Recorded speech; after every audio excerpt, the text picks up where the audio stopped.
Welcome back to ELM Coloring. Today is part 3 of coloring Nephos The Cloud Giant. We're going to be working on backgrounds and last minute changes. We're going to kind of push through here. We start the background. I'm going to work with a light blue, not so light of a blue, but a lighter blue in the background. I'm not going to really talk over a lot of this video because really what we're going to focus on is doing the background, the mountains. I'm choosing planes of areas that I'm going to start coloring first. And what I'm really doing is using a lighter color for the background and working darker as I move forward. And here you can even see I'm starting to think, I know I'm going to use an orange in the background as I'm doing now.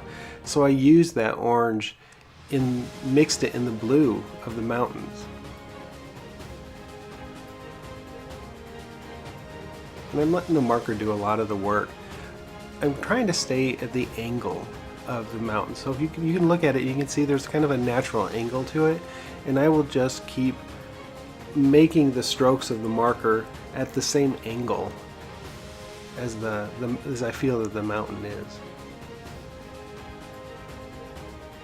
You know, I didn't do a lot of planning when I started this, but I had an idea of what I wanted to do. And if you can see in Nephos The Cloud Giant, I didn't use any real saturated colors, any real bright colors.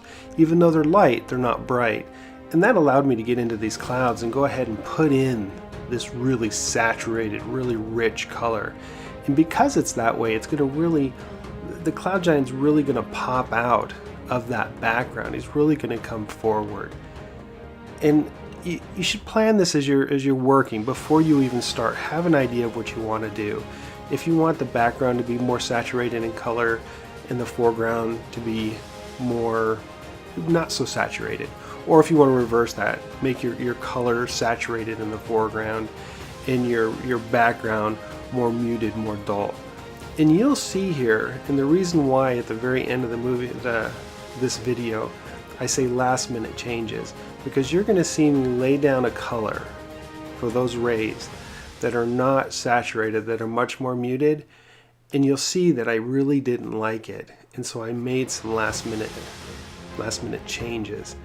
So keep that in mind when you start. Like if you're doing a flower, you could make that flower really saturated and then take that background and use less saturated colors, more muted colors if you will, and it'll push that background back and that flower forward.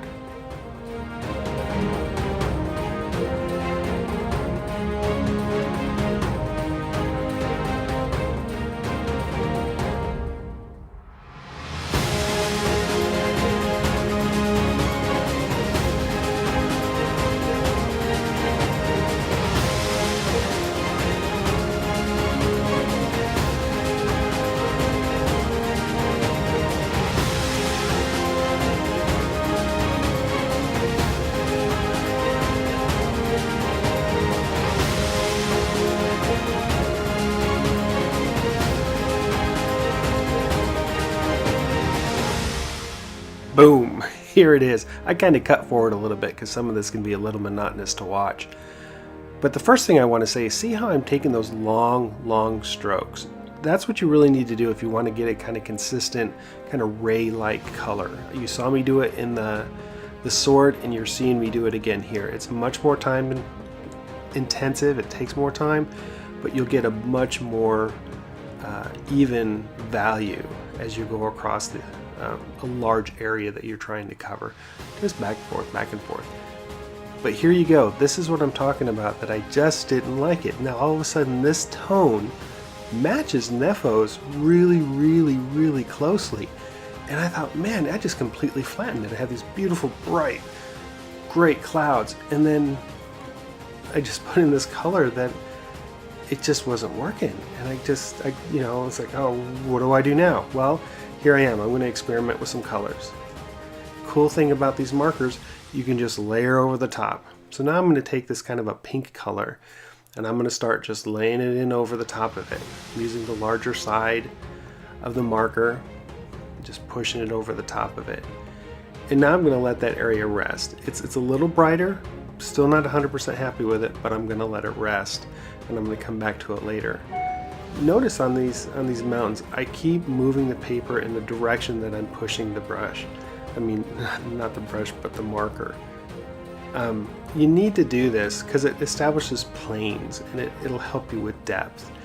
Do a full layer over the top, and then you can go back, use the same marker, put in the darks, and you can get some texture in there, some shadows and such like that.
Okay, here we are. We're about finished.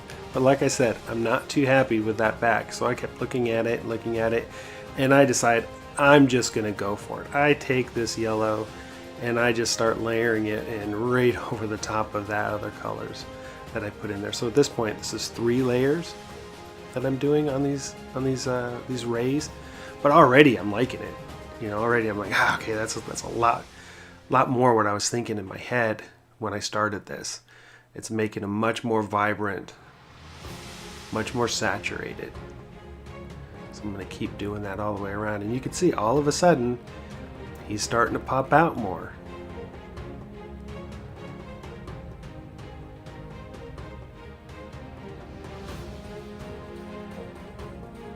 Getting much more happy with the final results in this. And once again, I keep doing those long strokes because I don't want to disrupt, create any overlapping lines that will stop the eye, if you will.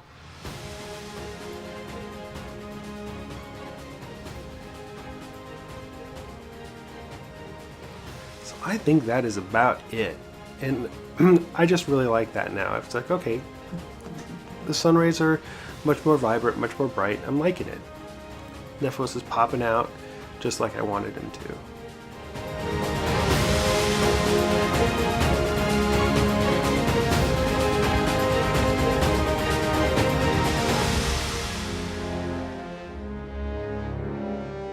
If you're liking what you see, please follow me here on YouTube.